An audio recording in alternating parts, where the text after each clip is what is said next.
এই শুধু এই পাশটা আমরা পরিষ্কার করেছি। আমাদের ছাত্র ভাইরা সবাই যারা আছে এখানে সবাই নিঃস্বার্থভাবে এই জায়গাটা পরিষ্কার করেছে। আপনাদের কাছে বিনীত অনুরোধ, কেউ বাজারের যে কোনো দোকানের ময়লা কেউ বাজারের আশেপাশে ফেলবেন না, কেউ রাস্তার আশেপাশে ফেলবেন না। আপনাদের ময়লা আপনারা বাজার থেকে দূরে ফেলবেন। রাস্তার আশেপাশে আমরা যে সকল জায়গায় ড্রেন গুলো পরিষ্কার করছি, যে সকল জায়গা পরিষ্কার করছি, কেউ এখানে কোনো ময়লা ফেলবেন না, সে যে দোকানদারই হোক।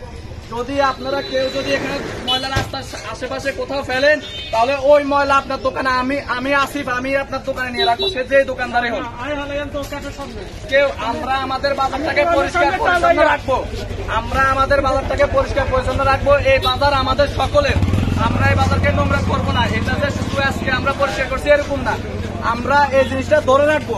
দয়া করে সবার কাছে বিনীত অনুরোধ, কেউ বাজারের কোনো ময়লা, দোকানের কোনো ময়লা কেউ রাস্তার আশেপাশে ফেলবেন না। আমরা আজকে একটা পাশ পরিষ্কার করছি, আমরা কালকে সকালে আরেকটা পাশ ধরবো ইনশাল্লাহ।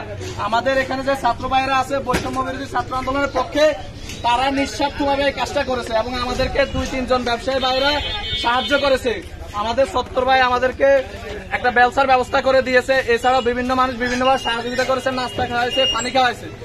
তাই সকলের কাছে বিনীত অনুরোধ, কেউ বাজারটাকে অপরিষ্কার করবেন না। অন্তত আজকে যে সাইড পরিষ্কার করছি এই সাইড থেকে আজকে থেকে এই সাইড আমরা সবাই পরিষ্কার রাখবো ইনশাল্লাহ। আর বাকি ময়লা যেগুলো আছে নিজ দায়িত্বে সরাতে ব্যক্তিগত ময়লা যেগুলো আছে